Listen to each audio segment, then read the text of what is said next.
How to hide chat on Snapchat. Let's get started. Launch your Snapchat. Here we go.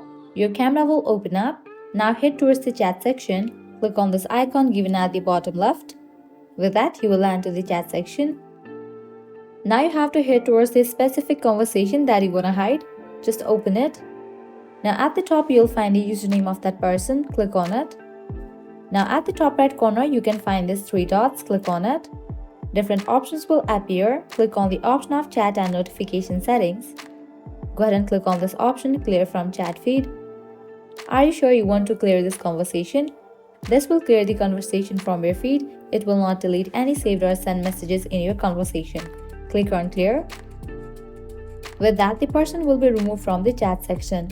Well, this is how you can hide chat on Snapchat. By applying the same process, you are able to hide other Snapchat chat as well. At the end, if you guys find this video helpful, don't forget to like, share and subscribe. Thank you.